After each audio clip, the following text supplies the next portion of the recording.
It is finally upon us. Baseball season has arrived, friends, and we are ready for first pitch, for the first at bat, for the first strikeout, the first home run, the first controversial call because of the pitch clock here on the Sports Cubicle with the marvelous one, Dan Marver, Devin Tingle, Paul Chivari, and myself, Mike Mercado. We appreciate you making us a part of your day as baseball has finally arrived. I am here with the expert, the guru himself, Paul Chivari, to make our predictions, to break down, to preview this 2023 campaign in Major League Baseball coming off the coattails of an amazing World Baseball Classic. And the fact that we have made it to this moment is really exciting. Paulie, how are you? Welcome in. Happy opening day, my friend. Happy opening day. It's crazy how quickly it came upon us, but I think the World Baseball Classic was a nice distraction, and March got through quickly, and here we are. We are ready for regular season baseball. It's crazy how fast it seemed to go with all the sports we had because of the push pandemics and what was the World Cup a crazy thing because of the location. It seemed like we got here really fast. And because the NFL and the NBA never sleep and Major League Baseball had such a crazy offseason, it felt like April just got here really fast. And that is an exciting time. I feel like people are excited to watch baseball this season to kind of see how the sport evolves. And it kind of got me to this point. Before we get to your actual predictions, your picks, who's going to win the MVP, the Cy Young, and all that fun stuff, including your World Series winner, what's the most interesting story going into the 2023 MLB season for you, Paul Chivari? I think it's all the new rule changes. You mentioned at the top the pitch clock, the shift, but even, there's a playoff format that was debuted last year. The schedule is different this year. If you're a fan of Major League Baseball and, let's say you live in a city and you have an American League team in your city, you don't see too many National League teams. Maybe you want to see the Giants or the Dodgers come through. Well, this time you'll get that chance because now every other year you're guaranteed that one of any Major League Baseball team will come to your hometown because, in the schedule now all 30 teams play each other. So I think that will provide a little bit of interest in terms of how the schedule is now balanced out in terms of the results, the standings, the wins, losses, that sort of thing. But also, I think just the competition level. I think that's how you help grow the game. We talk about how regional the sport is. Here's a way to help make it national because now you have more superstars coming into your hometown that you might not have gotten to see, more than once every 3 years. So then, with that being in mind, because I agree with you, I think there's so much intrigue with the new schedule, the way it plays out, the new rules being put into it, and kind of to see how the next generation of baseball fan accepts how this new baseball looks and how the old generation really accepts and kind of tries to adapt into what is a new world in the sport of baseball. But that's what's intriguing you when it comes to storylines and what the Hollywood side of sports is. But there's actual baseball that needs to be played this season. And we're going to get to the North and South side in just a second. But what team interests you the most? Not the storyline, but we saw storylines kind of play into it with Steve Cohen and the whole idea of how much money should be spent on these free agents and building these rosters and everything that's happening in San Diego. And I wonder where you're at on who's the most interesting team in Major League Baseball. We just came off of Shohei and Mike Trout stealing everybody's hearts, but the Angels aren't going to be on that list for you. So what team interests you the most, whether it is because they have World Series aspirations or it's just going to be so entertaining to see what happens on that clubhouse? If I got to pick one team, I would say San Diego, just because of Mount Crushmore, how much talent they've got, what they're building towards. So I think, they're going to be the most fun to watch. And especially the, Padres Dodgers, continues to be, a manufactured rivalry, but also geographic rivalry that could always be entertaining this year to see who battles it out for the West. Uh, you know, but I like a lot of different teams and storylines. The Mets, I think, are always going to be an interesting team because how desperate they are to win a championship, whether they have the right personnel to do that. I think they're always going to be an interesting team to watch. I like the Seattle Mariners. I think they're fun. They could be a team that could excite this year. Um, as always, I think the White Sox, and I try not to look at it through like the biased local lens of following them, but where are they going this year? I think a lot of people are looking at them. Are they a team that has a lot of talent that hasn't matured yet, or are they a team that you just got to blow it up and start over because this iteration of them didn't work? And then of course, I think Yankees, Orioles, and anybody like mid tier in the East, even though Yankees, Blue Jays should probably be some of the better teams. I think whoever's like second through fourth in the American League East is going to be an interesting team this year. Do you see this season being one where we look back at how crazy competitive it was? Or is it going to be one where there are teams that just really put themselves far and between their competitors? I obviously, behind the fourth wall, I got the cheat sheet. I know how some of these records play out in your mind, but in all, when we look back at the story that was the 2023 season, when we look at what's the most intriguing storylines and the intriguing teams, what do you think the season plays out? Do you feel like it's going to be a competitive season? Do you feel like it's going to be a hot season? Or do you feel like it's going to be, for lack of a better word, a boring season because there are just head and shoulder better teams? Where do you fall when it comes to how this season plays out on that aspect, on that type of line?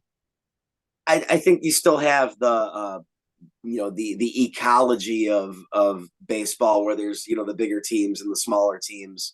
It seems like, and you saw my predictions, a lot of the usual suspects, the behemoths, the Houstons, the Yankees, the Atlanta Braves, and anyone who can win the East out of Atlanta, Philly, New York, St. Louis, San Diego, LA. It's a lot of usual suspects. And then I don't know if I want to use the word rebuild per se, but of course there's always going to be teams kind of at the bottom trying to cycle their way back into competition or rebuild, however they're going to do it.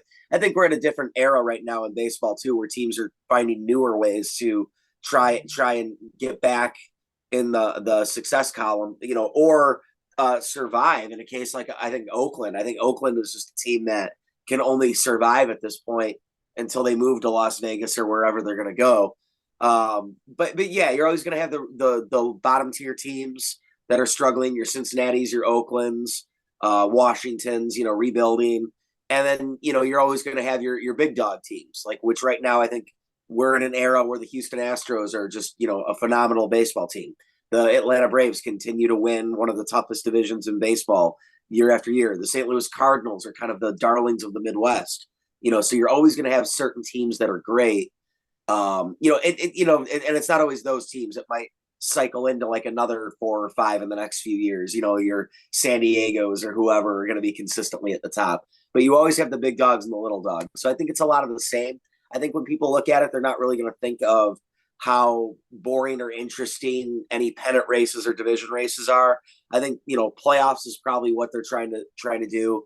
The format with the pitch clock and how they move games quicker and how the playoffs are and how a lot of teams can qualify as 7 on each side. I think, when you look at that, or 6 on each side, and when you look at that, it's like a lot of cities, a lot of fan bases are still interested in it. So I think it's going to be a typical season. I think when it's said and done, going into spring, we're talking about how, oh gosh, how am I going to like this? So, it's going to be a different game, the pitch clock, like guys that maybe casually watch it that miss the days of no DH, it's going to look a lot different in that regard. But I think when it's all said and done, you look at the box scores and the standings and, who won, and you look at the story of the season, it'll look like a Major League Baseball season. Yeah, I agree. I think this is going to be the year of the new rule changes, seeing if new stars are made, seeing who kind of takes the baton of the generation that's heading towards being the old veteran, the old dogs, the Bryce Harpers and the Manny Machados, the Mike Trouts, these young cats that are now becoming old cats, even though they're still young cats. And we'll see these new up-and-comers coming out on top of how baseball is changing. I'm excited about that. I think people are going to be really excited about baseball in the city of Chicago. We'll get to 35th and Shields and Clark and Addison in just a second. There's optimism. There's skepticism in both sides on both teams. And I think that makes it interesting on a major market like Chicago, a major market like New York, a major market like Los Angeles, Houston. Like, these are places where people are interested in the teams right now. We'll see what happens with Miami in a division that has Philadelphia, Atlanta, and New York. I think this is going to be a time where it's no offense, but it's not the Kansas City Royals or the Oakland Athletics. These are major markets that are going to be competitive with superstars already coming off of a hot offseason, a hot spring training. You bring up Miami, that they're in win now mode, whether they have the right personnel on paper. But it's interesting getting. I think didn't they get Gene Segura and they to round out some of the guys that they already have. They got the reigning Cy Young Award winner. I think the reigning AL batting champion. After trading for Luis Arias, so they're going to be a fun team to watch too. But yeah, how are they going to compete with a stacked Atlanta Braves team? A win now mode New York Mets team that has 2 Hall of Fame pitchers on their roster. Philadelphia, who's got the injury losses of Rhys Hoskins and Bryce Harper, and they still look like a great team on paper. So, and some of the best pitching in that division. So, yeah, I don't know how any team gets out of the NL East. That's Washington, I think, is just going to chalk it up to building their core. Build for some good draft picks, whatever. That's where they are, but Miami is in a tough position where, they could surprise, they could try and sneak in there, get a playoff win, or playoff appearance. I doubt they're going to win the division. But at the same time, they might really mess up that division. And, we might get an interesting outcome because of the fact that there's 4 really competitive teams there. Well, why don't we get into 35th and Shields, Clark and Edison, and the rest of Major League Baseball? I do see your predictions. I do see your win totals. I'm excited to break down kind of your overall ideas of how you got to this general place, but I'm going to run down these so the folks have it. And of course, we'll post a screenshot of this over on Sports Cubicle TV on Twitter. The Paulacious one, Paul Chivari, joining me, Mike Mercado, here on the Sports Cubicle, Devin Tingle, and the marvelous one, Dan Marver, throughout the entire show as we preview and predict the 2023 Major League Baseball season. It is an exciting time here in Chicago, and I think an exciting time for the sport in the AL East. This is an amazing division, an amazing outcome, I think, for a lot of people. Paulacious has Toronto at 93 and 69, tied with the New York Yankees at 93 and 69. On top of the division, Tampa Bay, Baltimore, and Boston bottom out. Tampa Bay above 500 at 84. You can see the exact totals on social media if you want to maybe make a bet or two, if legally and do responsibly. Check it out. Paulie is always on point with a lot of these. The AL Central. He has Cleveland at 91 wins, winning the division. Second place, Minnesota. Chicago in third, a decent record at 85 and 77. We'll talk about that in just a second. Kansas City and Detroit round out the AL Central. In the AL West, Houston, once again, heading to the playoffs, 95 and 67. A hell of a record, it seems like, in the season for Seattle at 91 and 71. Texas at 84 and 78. We'll see how they feel about that big contract they gave to DeGrom after that. The LA Angels, 82 and 80. How will that impact the sale? Maybe Marty Moreno might be some of the team, maybe not. We'll see. It's been up and down the entire season. And the poor Oakland A's, 65 and 97. We run really fast to the NL East. Atlanta at 99 wins. What a season, what a team. The Phillies, 91 and 71. Then the Mets at 88 wins. We'll talk about that maybe. Miami, 82. Washington finishes off. I wanted to just say those records because the NL East is going to be a fight. The NL Central, St. Louis at 87 wins the division. Then you have Milwaukee, Chicago, Pittsburgh, and Cincinnati. Finally, in the NL West, San Diego at 95 wins overtakes the LA Dodgers. Arizona in third, San Francisco, and Colorado finish out the NL West. Ollie, I need to know, how did you come to the outcomes for both the White Sox and the Cubs? I think they're both teams that there's so many different ways this season could play out for both teams. But how did you end up where you did for both the Cubs and White Sox? And what other division race or division winner kind of piqued you or interested you the most at this point heading into the 2023 season? The division winners seem kind of standard. I mean, I think the Toronto, New York, I think, Blue Jays will just end up winning on the tiebreaker. Could be a fun fight between the two of them all season. I had the Cubs at 77 and 85, and I felt, even though there's a slight regression from where they were last year, or maybe it was about the same, I don't remember their exact record, but they should improve this year, but I think it's a lot of the same with them. I just don't think there's a lot of question marks. A lot of things have to go right.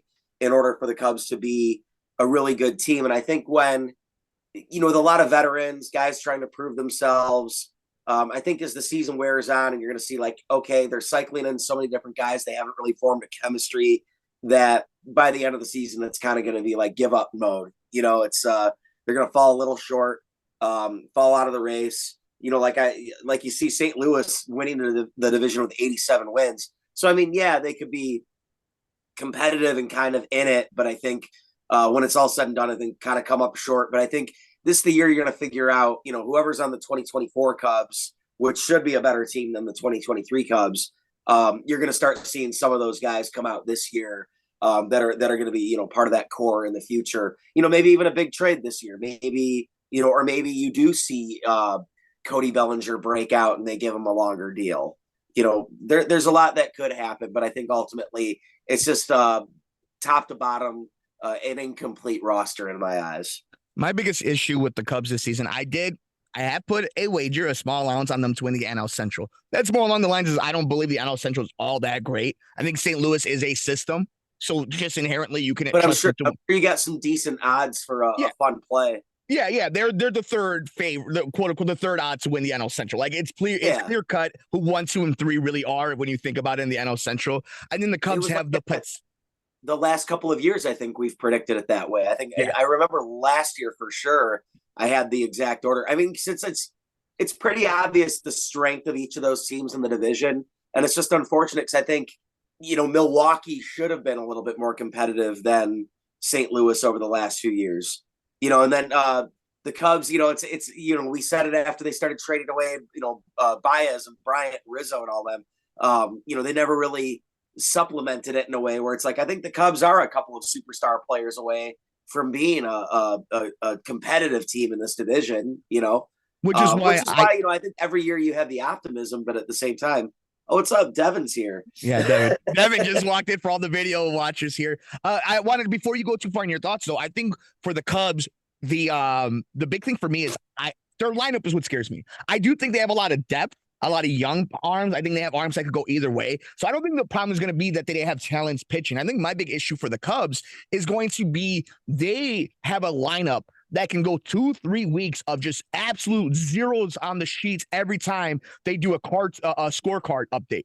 Like that's what scares me off the team. This team can win, be a 500 team, can win 82, 83 games. The problem is there's going to be weeks that they absolutely do nothing on the bats because of a lot of guys on prove-it contracts, a lot of guys that aren't going to be part of this roster in a few years. And that's, if you're looking for the best and worst case scenario for the Cubs, it's going to come down to that. That they're going to have a lot of arms. They're going to have guys that they can trade. I think Cody Bellinger, whether they make the postseason or not, is off this roster come trade deadline. Because if he's anywhere of a useful asset, they're going to trade him because they're not going to pay him next season, I don't think. So I don't think. Yeah, if he breaks out, I don't think they're going to. That's where the money's going to go. Exactly. I'm with you on that. So let's get to the White Sox. That was just my Cubs. That was just my Cubs thing. I wanted to throw it out there. I want to get to your White Sox thing here. And then in a little bit, we'll throw it to Devin for some baseball talk. But let's go ahead and finish up your division winners and your White Sox point of view of how you saw them break out this season. San Diego over the Dodgers. I just think, Mount Crushmore, way more interesting. Dodgers aren't getting any younger, always seem to have pitching injuries. I think, no Walker Buehler. So that's why I lean San Diego on that. Houston, it's like I wanted Seattle to win this division, but when you look at Houston, they didn't really miss a beat after Justin Verlander went away. So and then they have Jose Abreu, so like they've improved at first base as well. So I mean, it's hard to pick against the Astros right now, but it's going to be a harder division. Texas got better. Angels are always trying to prove themselves, and Seattle's built to win right now. But I think it's it's kind of like the Atlanta Braves, where it's like you got to prove it to me that that you can't win this division before I start picking against you. And those are kind of safe bets, I think. Because they're the old standard. The Astros in the West, the Braves in the East.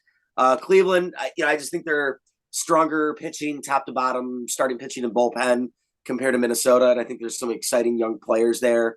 I think that covered all of my division winners. As for the White Sox, 85 wins. They're clearly going to be good. They have great players. They might be able to obtain a great player in a contract year at the trade deadline if they're competitive. The problem is I think there's a lot of what ifs on this roster, a lot of injury, usual injuries like, Yohan Moncada always seems to find a way on the injured list, Luis Robert, not to mention all of the pitching. Lance Lynn's not getting any younger. Lucas Giolito hasn't really shown flashes of the pitcher he was in 2020 after that season. Dylan Cease, how long is he going to be one of the top pitchers in the league? He's got great stuff, but an injury or the league figuring him out or any sort of regression in his pitches or whatever, or if he doesn't create a new pitch, could be a factor in him no longer being one of the top pitchers in the league. Mike Clevenger has not looked impressive in spring training. I know that's, hard to really get a firm judgment on that, but he's been a shell of himself since about 2019 or so. So there's a lot of what ifs with the White Sox. And I think while it's a competitive team and a strong enough team to get wins and be an above 500 team, I just think Cleveland and Minnesota are better. I think the American League is a buzzsaw. And I think there's probably, I don't remember the exact number, but there's probably about 14 teams better in Major League Baseball than the White Sox. And they're going to see all of them this year. Make sure you're following us on Twitter at Sports Cubicle TV. We'll have a screenshot, all of the predictions Paul made, every division winner and how the entire division will break out. And what we're about to get to in a second, all the winners of the awards coming up this season. Paulie has broken down how it would go from first, second, and third. So that's it's really cool. If you guys want to check it out, maybe put a couple of bucks on allowance, do it responsibly. We suggest that Paul knows a thing or two about baseball. Here on the Sports Cubicle, Devin Tingle, Paul Chivari, the marvelous one, Dan Marver, and myself, Mike Mercado. We'll run by this really fast, and you can kind of give us an idea of why you went this direction. Your AL MVP, Shohei Ohtani. We'll find out if that's a make good or if it's something that he just is undeniable this coming up season. Your NL MVP. I'm always going to pick Shohei Ohtani as, my preseason AL MVP because, as long as he's healthy, he's got it in the bag. But if you look at my AL Cy Young Award winner, that I think speaks to a little bit more of the story of why I think it happens this year. Well, Juan Soto is going to win your NL MVP. We love the kid. My dream is he's a Cub, but regardless, one of the best young players in baseball trying to get a contract. But your AL Cy Young winner is Shohei Ohtani. And while he hasn't been the best pitcher in the American League the last 2 years, he's been one of the best pitchers in the American League the last 2 years. And you saw what he was throwing to Mike Trout in the World Baseball Classic. I think, it doesn't matter how good or bad the Angels are and what the record is. If Ohtani can put together a good 26 starts like that this season, or go 30, 33 starts like that this season, how can you not pick him to be the best pitcher in the league? And that's, couple that with he's going to have a strong offensive season. And if he's the best pitcher in the American League, of course he'd be the American League MVP. So that's always going to be a favorite of mine, Talk to me about your NL Cy Young. Max Fried, this was hard because I really wanted to lean Aaron Nola. I think Nola has the better swing and miss stuff. Philadelphia is a good team. I was leaning Nola, but I thought, Max Fried is kind of establishing himself as an ace of a really good team. So I just leaned that way. Honestly, I think you could pick Nola Fried. I had Verlander on there because, he's been good in recent memory, and now he's in the National League for the first time. So I think that could be interesting that he could really establish himself right away as one of the better pitchers in the National League. But yeah, I went with Max Fried. I think just because Atlanta is going to be a good team this year. A little bit of a spoiler for maybe what you think this postseason will work itself out to. Dusty Baker and Bob Melvin will be your managers of the year. Really fast, though. We'll get to them in a second because we'll talk World Series and stuff between the three of us in a little bit. But really fast, Paulie, AL and NL rookies. Who you got? Gunnar Henderson for the American League from Baltimore and Corbin Carroll from the Diamondbacks in the National League. I just figure with Carroll, the Diamondbacks are putting all that money on him. He's going to get playing time. All he has to do is put together a pretty consistent season. You don't have to have a great season to be an NL Rookie of the Year. You just have to be the best rookie. So I think Carroll's just got the edge there. But I did put Jordan Walker. He's looking to establish himself with the Cardinals. 20 years old, has been raking. And then Miguel Vargas, who's supposed to get some playing time with LA, especially with Gavin Lux being down. As far as Gunnar Henderson, I'm not sure where he fits with Baltimore, if he's going to be day-to-day third baseman. But, another edge for him there. But Grayson Rodriguez, his teammate in Baltimore, it's going to be a fun pitcher to watch. He's got some great killer stuff, just great starting pitcher. And then Josh Young is supposed to have improved too. So, we'll see if he fits in with Texas this year. So we have about 7 minutes left of our preview, our predictions of the 2023 Major League Baseball season here on the Sports Cubicle with the marvelous one, Dan Marver, Devin Tingle, Paul Chivari, myself, Mike Mercado. Make sure you're following us on Twitter at Sports Cubicle TV to see all the predictions out there and make sure you can see if we're right or wrong come this October. I'm going to let Paulie take a few seconds to have himself a nice little brewski, get himself his vocal cords fixed. We're going to make predictions of this playoff coming up in October. But before we get to that, Devin, really fast, talk to me. How do you feel about the White Sox heading into the season? Do you think they have a legitimate shot of winning the AL Central? Are you excited as a White Sox fan? I think my answer to all three of those is, and that is just kind of where I'm at right now here. I mean, this team has potential, but this team had potential last year. They have potential in 2021. They had potential in 2020. And with the exception of 2020 and 2021, and really mostly 2022 being the season that was just abysmal and nauseating, I think me and Paul had to share a giant bottle of Pepto-Bismol to prevent ourselves from throwing up all the time for how nauseous we got here.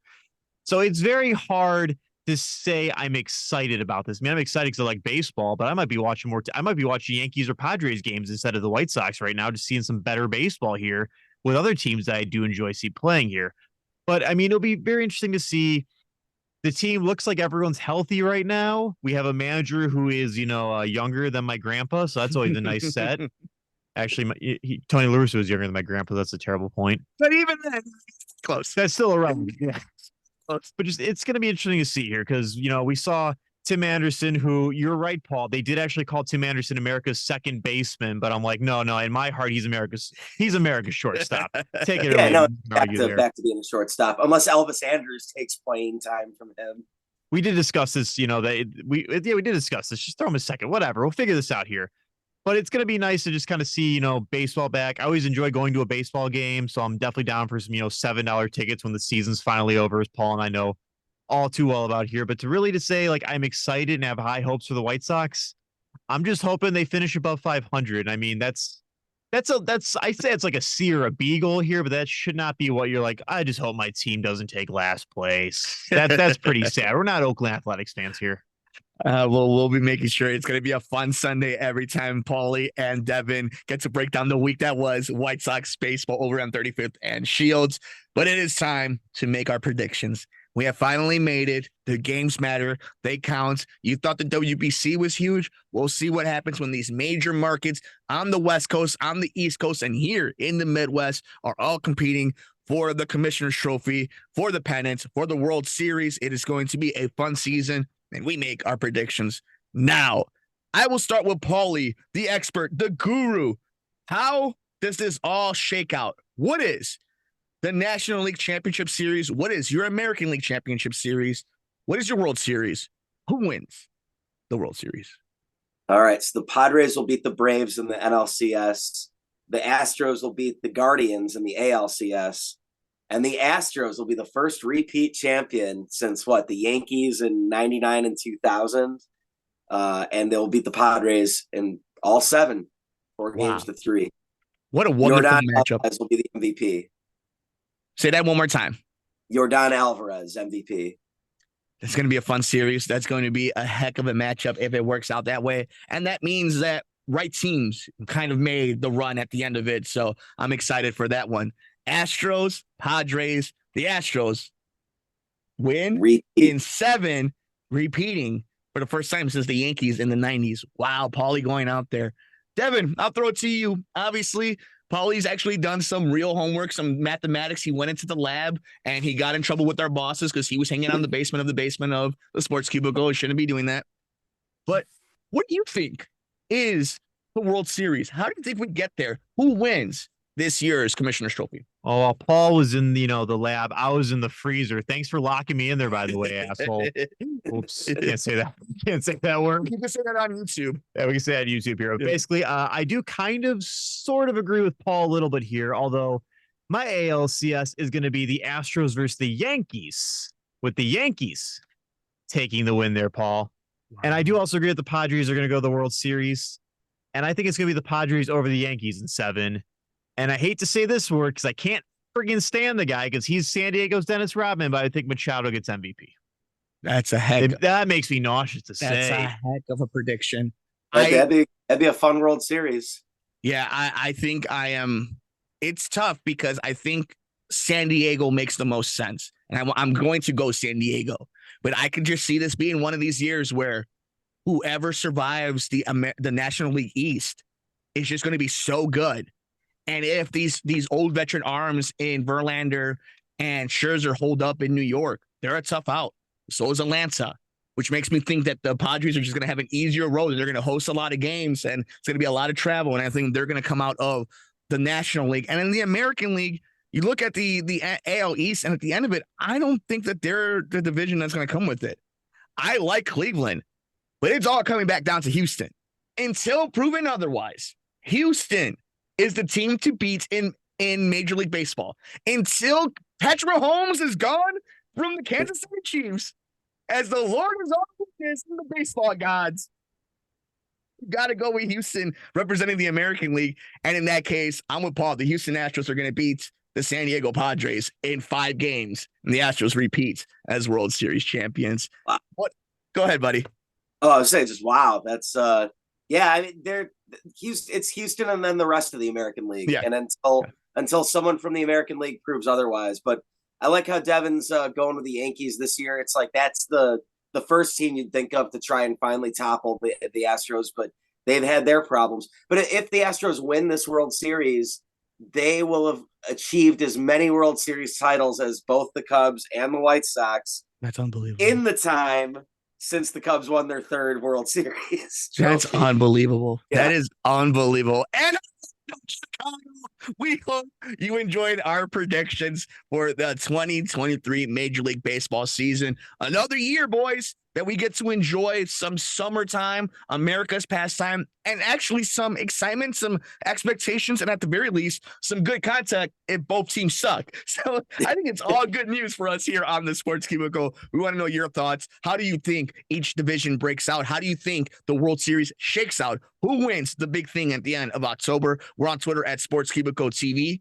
For the marvelous one, Dan Marver. For Devin Tingle. For Paul Chivari, I'm Mike Mercado.